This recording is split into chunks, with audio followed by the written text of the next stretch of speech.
Здравствуйте, welcome to the lair.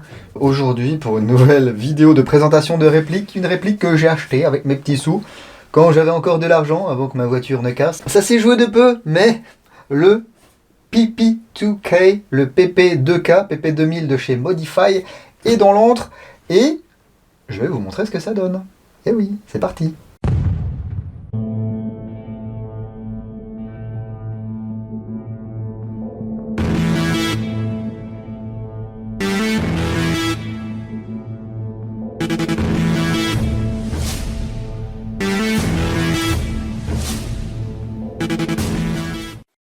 C'est une réplique que j'ai achetée courant août, alors en précommande sur Airsoft Tiger 111 HK. Elle était vite dispo avec tous les accessoires que j'ai commandés. J'ai pris tous les accessoires sauf le modérateur de son qui, à l'époque, n'était pas disponible. Au total, j'en ai eu pour plus de 500 €, mais la réplique en elle-même est aux environs de 300-320 $. Voilà. Je vais l'appeler PP2000 parce que PP2K, ça fait un peu PP depuis tôt. Je trouve ça intéressant que Modify ait proposé les accessoires en même temps que la réplique. Les chargeurs étaient également disponibles en même temps que la réplique. On peut avoir ce PP2000 en version gaz ou en version CO2. J'ai choisi de le prendre en version gaz. Et j'ai également acheté la lampe. Voilà, on verra, c'est une repro de lampe Zenitco, une 4TK je crois, ou quelque chose comme ça. Et le holster Quick Draw spécifique au PP2000.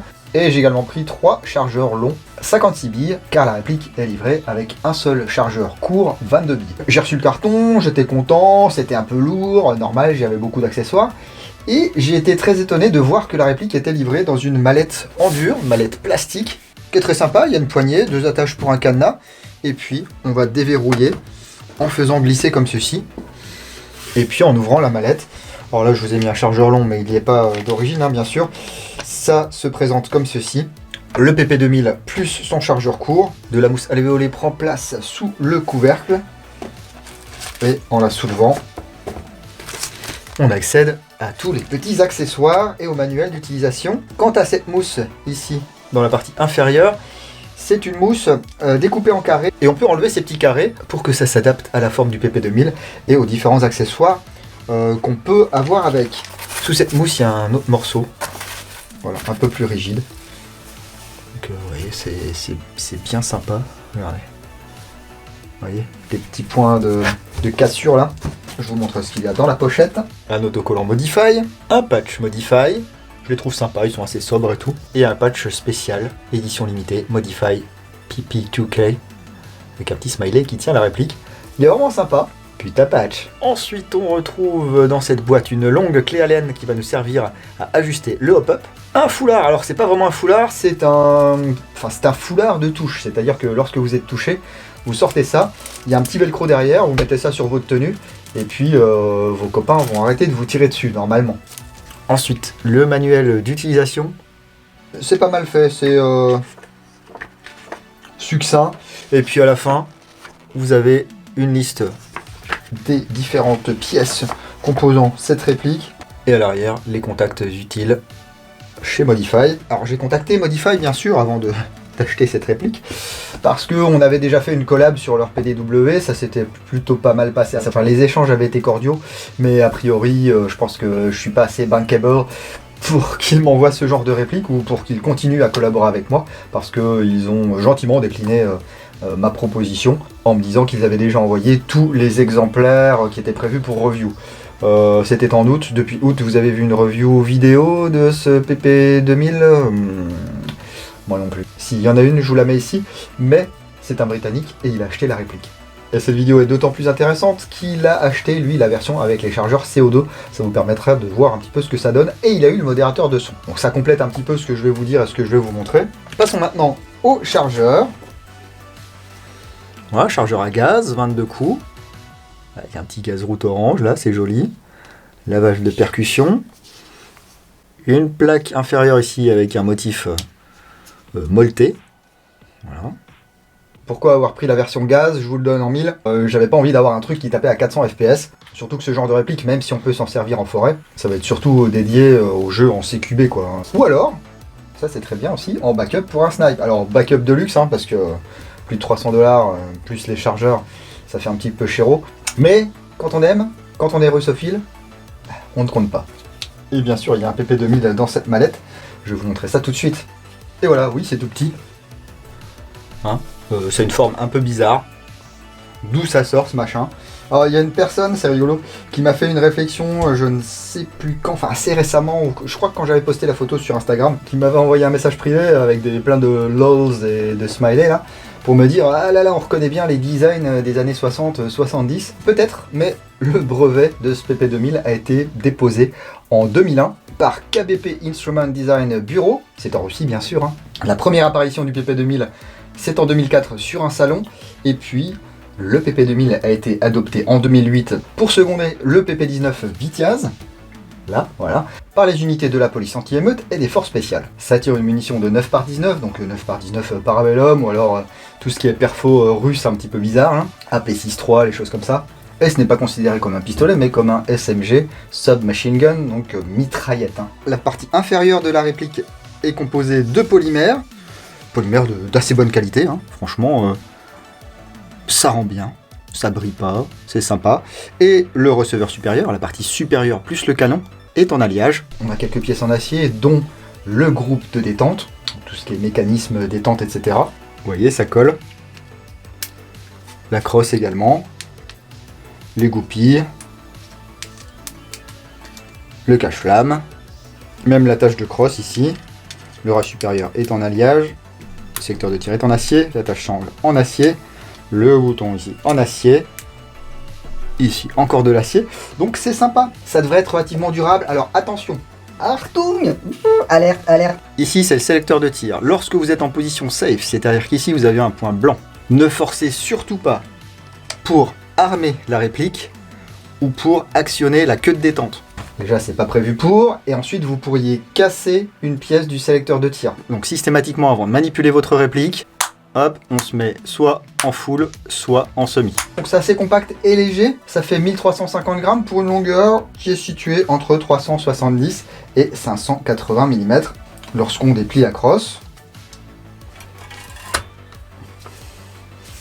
voilà, ici on peut tirer tranquillou, on peut même prendre une prise en main, alors soit comme ça, type un petit peu P90, piou piou piou piou. Effectivement c'est un look particulier. C'est russe, hein, j'ai envie de dire.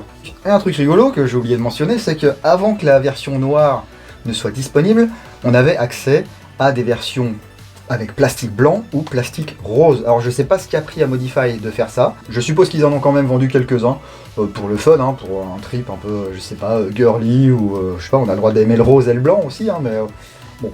Franchement, je vois pas, à part si on joue dans la neige peut-être pour la version blanche. Alors il n'y a pas 50 marquages sur cette réplique. PP2000. Donc ça, je suis content qu'ils aient pas mis pipi touquet ou je sais pas quoi. Il y a un joli grip ici. Il n'est pas très agressif pour les mains, mais il accroche quand même. On voit ici un emplacement où on peut certainement mettre une sangle. Hein. On fait passer un mousqueton ou un bout de paracorde. Et puis regardez ce design là, avec la poignée à l'avant, pour venir ici attraper. Et on va pouvoir tirer. Le second marquage, il est là. PP2K numéro 162, voilà, donc premier chiffre c'est 2020, hein, 0162A. Donc un des premiers, alors c'est bien, c'est pas bien d'acheter dans les premiers parce que parfois il y a des révisions, tu sers un petit peu de bêta-testeur, moi ça me dérange pas plus que ça, voilà, j'aime bien l'échange, et puis je sais désormais que si j'envoie un message à Modify, ils en auront peut-être rien à carrer. On retrouve le sélecteur de tir en acier, 3 positions, sûreté, full et semi. Vous voyez, ils utilisent le même marquage pour full et semi. Sympa, hein? On trouve ici un emplacement pour mettre une sangle. Le bouton pour démonter la crosse ici, je vous montrerai ça dans quelques instants. Cette crosse qui est en acier, très peu confortable, hein, mais assez longue pour que la prise en main soit bonne et qu'on ne galère pas à viser. Le bouton d'éjection du chargeur est situé ici. La queue de détente là. Elle est très agréable, franchement, il n'y a pas d'angle tranchant, en plus c'est de l'acier donc c'est doux au toucher. On insérera donc le chargeur ici, chargeur court, comme ceci, ou chargeur long. Là tout de suite, on est dans un autre délire là. On a des rainures à l'avant et à l'arrière, ça facilite également la prise en main. Des rainures ici devant. Vous voyez ici le profil, hein. C'est fait exprès vraiment pour que notre main puisse venir ici. Ou, même si on est gaucher, ici le levier d'armement qui est ambidextre. Voilà, c'est un peu comme sur les G36. Hop, je vais me mettre du coup en semi.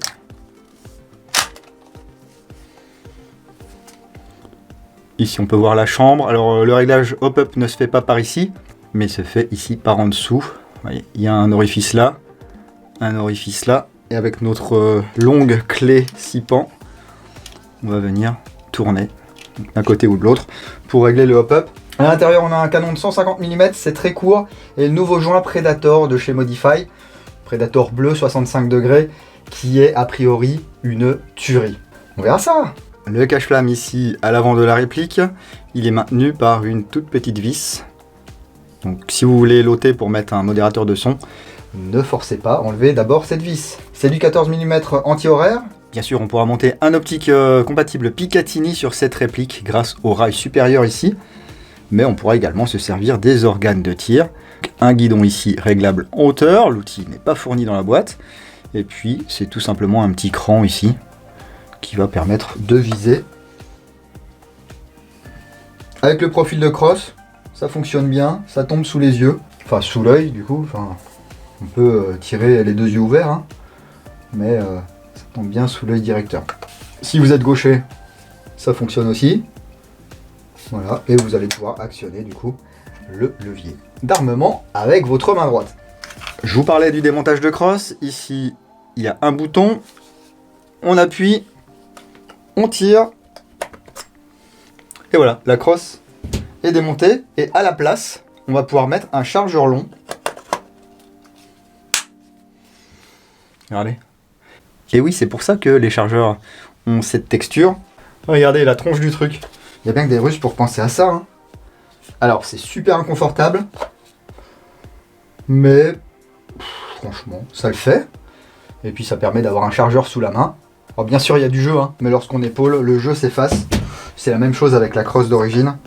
Il y a du jeu dans tous les sens, mais une fois qu'on est épaulé, bah là, il n'y a pas de problème, hein.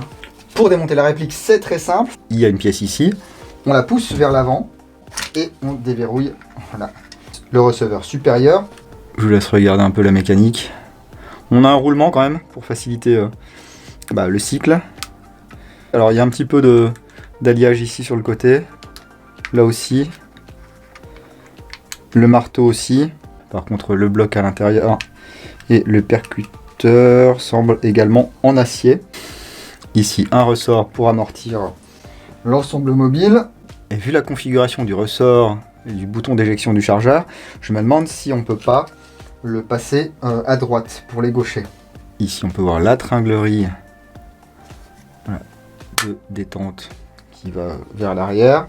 Ça a l'air solide, hein, le plastique est vraiment rigide. Ici on peut voir la pièce bouger.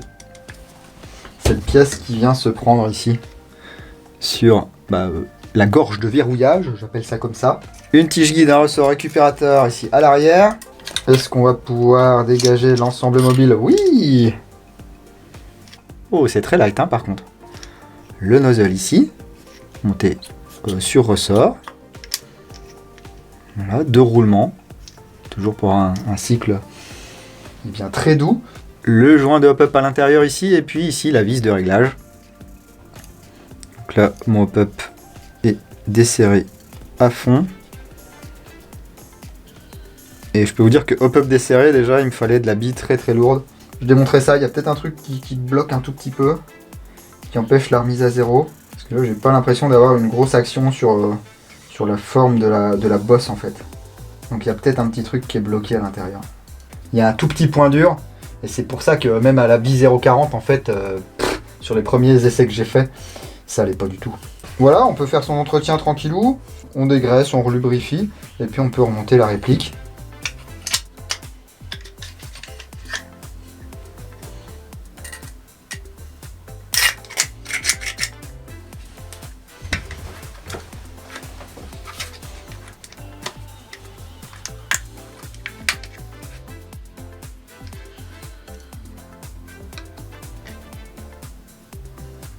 L'arrière en premier.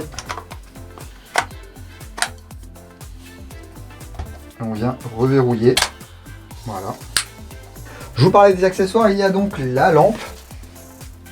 Voilà. Qui s'appelle MDF Flashlight P. Qui fonctionne avec de la CR123.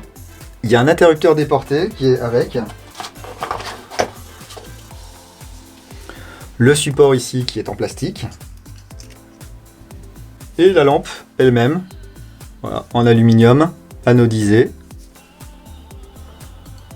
Avec les marquages ici. Alors bon, ça fait quand même pas mal de lumière. Hein. Ouais. Ouh là, ouh, ouais. Pour insérer les piles, on dévisse l'avant de la lampe. Et il faut quand même 3 piles CR123A.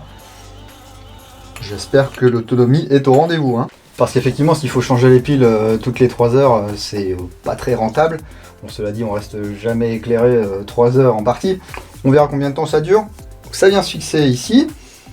Donc, on glisse et normalement, avec cet écrou et cette vis, on doit pouvoir serrer la lampe sur le corps. Mais où ça va ça? Eh bien, ça va ici, devant. On insère. Hop. Un petit couplate là. Le petit loquet vient se verrouiller. Pour déverrouiller, on appuie et on va tirer. Sympa. Donc a priori, ouais, il s'agit d'une repro de Zenitco 4TK. Et si on veut, on peut utiliser l'interrupteur déporté. Donc là, c'est pas on-off, c'est vraiment de l'impulsion. Autre accessoire que j'ai acheté, le holster. Alors c'est écrit, c'est pas ça du tout. Ça c'est le kit Atec pour Evo. Eh, la fatigue, il est où mon holster? Oh, j'en peux plus.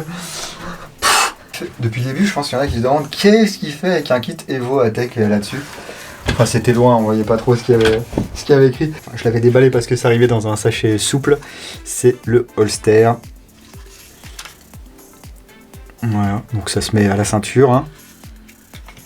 Il y a une pièce en acier ici qui va se monter sur la réplique. Il me semble que c'est compatible avec les montages Safariland. Donc si vous avez ça chez vous, avec des attaches molly ou quoi, vous pouvez dévisser cette partie et la mettre sur votre Safariland. Le PP2000 vient s'insérer comme ceci dans le holster. Vous voyez? Et du coup, il va falloir ôter cette pièce ici, donc l'attache sangle, pour mettre celle-ci à la place. J'ai pas trop forcé tout simplement parce que je préfère tout péter devant vous. Voilà, en live. Hop. Faut toujours sortir avec un maillet, les gars.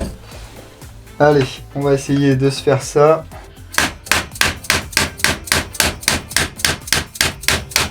Je suis en train de tout défoncer là, j'ai l'impression. Hein. Parce que je pense que normalement, le clips en métal doit pouvoir s'enlever. Bon là, je l'ai plié le machin.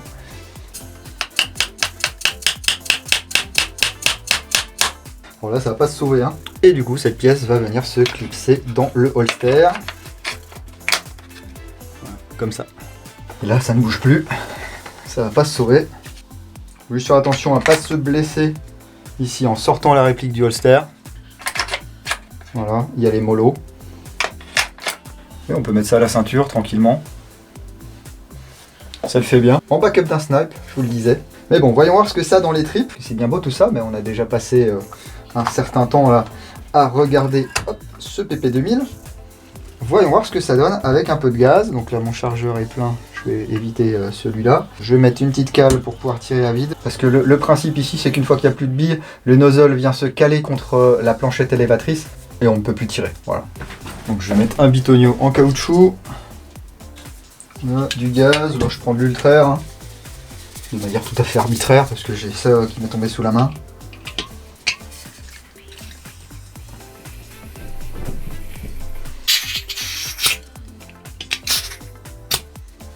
Ok.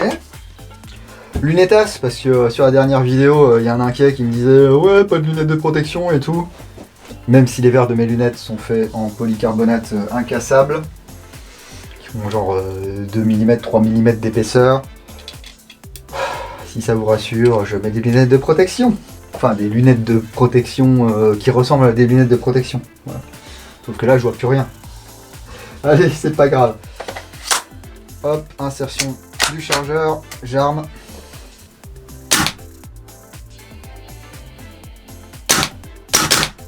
C'est très sympa ça, disons. La course de détente gratouille un tout petit peu. On arrive sur le mur. Alors le mur est très light. Le reset est très rapide. Oh ouais, c'est très bien ça. Hop, donc la course ici. Pas d'overtravel du tout. Le reset hyper rapide. Ok, et là on fait très gaffe à pas mettre ses mains ici. Parce qu'il y a un va-et-vient du coup de la baguette ici. Enfin du levier d'armement. J'ai des chargeurs longs en gaz. Je sais pas si ça va être très viable. Non. J'ai clairement pas tiré 50 coups là. On n'entend même pas le gaz rentrer dans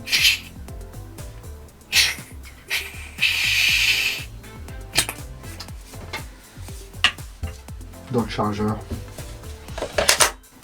Bon, on va être sur une consommation peut-être un peu plus élevée que sur une réplique normale.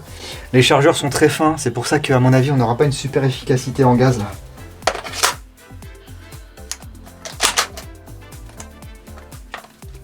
Je vais tenir le chargeur. Bon, pas parce qu'il s'en va, mais... Ouais, j'ai déjà du cooldown là.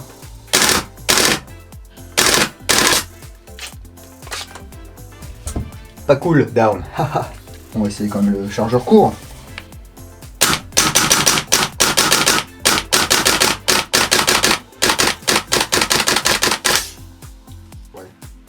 Là, je pourrais vider mes 22 billes en tir rapide. Putain, le chargeur est super froid. Ouais, il y a un cooldown de folie sur cette réplique. J'espère qu'ils ne donneront pas la même excuse que VFC il y a quelques années, où quand on leur disait que leur réplique était sujette au cooldown, ils nous disaient qu'à Taïwan, il faisait jamais froid. Ouais, là, c'est frais quand même. Donc, ce que j'ai fait, parce que je suis un petit coquin, hop là. Passage en HPA avec les valves pour Tokyo Marui de chez JV Airsoft. Je vous avais présenté le kit, vous savez, kit low profile HPA. Et c'est pour ce genre de truc que j'aime bien le HPA du coup. 80 PSI, on va peut-être un peu moins. Allez, on va essayer à 70 PSI pour pas être trop foufou. On va voir si ça cycle. Comme ça au moins vous pouvez adapter votre vélocité de sortie et votre énergie de sortie. Ouais, je suis à un peu plus 40, 50, 60. Non, je suis à 60 PSI. C'est peut-être un peu light, 60.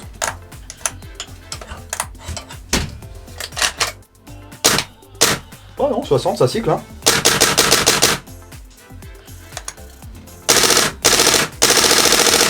Et là, le cooldown, vous oubliez. Hein. Ok, après vous allez me dire, ouais, il y a un tuyau, machin, tout ça. Je me dis qu'avec un chargeur de 56 billes, j'ai le temps de voir venir. Voilà, une fois que je commence à plus trop voir de billes ici, je me dis, il m'en reste, allez, une vingtaine. Donc je commence peut-être un petit peu à m'inquiéter, je fais un petit contrôle. Ok, il me reste des billes, je peux continuer à jouer. Sinon, je débranche. Je perds un petit peu d'air, bien sûr, au passage. Je remets un chargeur. Je rebranche. Et voilà. Bim bim. Ici, ce qu'on va voir, c'est si en sortie de boîte, on a quelque chose qui défonce pas trop les copains. Et puis on se retrouve après pour la conclusion.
Ça n'a plus rien à voir.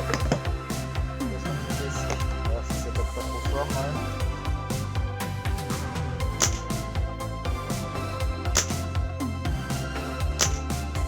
Ça un peu du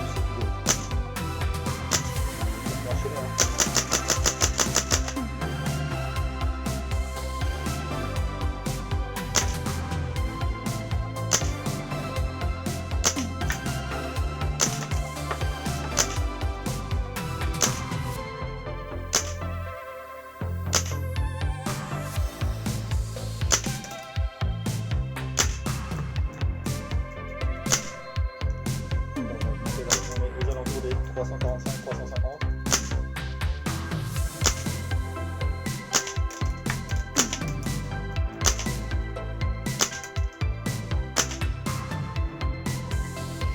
Tiens, au passage, vous voyez, avec un petit BT là de chez Estec. C'est sympa. Pour moi, ça sera HPA. Je ferai d'autres essais l'été prochain quand il fera 25 ou 30 degrés dehors. Mais là, ça fait un moment que j'ai tiré, mes chargeurs sont encore froids. Alors qu'en HPA, eh bien c'est du HPA quoi. On a une régularité, à part en full, où ça baisse un petit peu. J'ai l'impression que les ressorts de chargeurs sont un peu faibles. Donc ça part, mais il faudra peut-être s'attendre à ce qu'il y ait des petits misfits de temps en temps. On verra ça pendant les tests de tir complets, lorsque je ferai la review complète pour l'antre, le blog. Et tiens, je viens de remarquer un petit truc. Regardez, ici on a une double encoche. Donc je pense qu'on peut changer le bouton d'éjection du chargeur de côté. Merci pour nos amis cochés. Voilà, ça va être le point faible, je pense, du PP2000. Les chargeurs gaz. Faudrait que je teste en CO2, mais je n'ai pas de chargeur CO2. Donc si vous avez des chargeurs CO2, n'hésitez pas à commenter ici et à me dire ce que ça donne avec les chargeurs CO2. Mais avec les chargeurs longs à gaz, je pense qu'on videra pas les 56 billes. En tout cas, pas dans des températures comme ça, enfin automne, hiver, même printemps. Ça va peut-être être compliqué. Et même l'été, franchement, si vous commencez à envoyer des bursts, je suis pas certain que ça soit super efficace. Mais sinon, on a une bonne qualité de fabrication, ça a l'air solide. Les pièces détachées sont disponibles chez Modify en cas de casse ou en cas de problème. Cette réplique peut être utilisée par les droitiers comme par les gauchers. C'est un look assez sympa. Bon, faut aimer, hein, mais enfin, j'étais pas fan au début et plus je le vois, et moins je le vois. En fait, je sais pas comment vous expliquer. C'est-à-dire qu'avant, je ne voyais que l'aspect du truc. Maintenant, je vois sa praticité, je vois sa prise en main et aussi le fun, quoi. Vous n'avez pas un kick de mulet, ça va pas vous secouer l'épaule, mais ça claque, clac, clac, clac, c'est très sec. Et puis une fois que j'aurai démonté pour voir si j'ai pas un petit point bloquant là au niveau du hop-up, je suppose que avec une bille relativement lourde, on va dire au minimum 0,28, on pourra avoir quelque chose d'assez sympa. Mais là je fais un petit peu des plans sur la comète, on verra ça lors des tests de tir pour la review complète. Ce PP2K, PP2K de chez Modify, est-il une bonne réplique? J'aurais tendance à dire oui, mais peut-être après un petit temps de rodage. C'est pas juste des engrenages qui tournent et tout, il y a un cycle, il y a... voilà, faut que ça s'use un tout petit peu, que ça fasse un peu de limaille. N'hésitez pas au début, après chaque partie, à démonter, à enlever le gras tout cracra et à en remettre du propre. Vous retirerez peut-être un petit peu de limaille au début. Et au fur et à mesure du temps, je suis persuadé que ça va se stabiliser. Non, c'est sympa, je verrais bien un petit PK06 là-dessus. Mais j'ai pas de PK06. Du coup, un petit ratchet là. Ah. Hein? Sympa ça. Hop. Ah ouais. Ça, j'aime bien ça. Ça, j'aime... Ah bah voilà.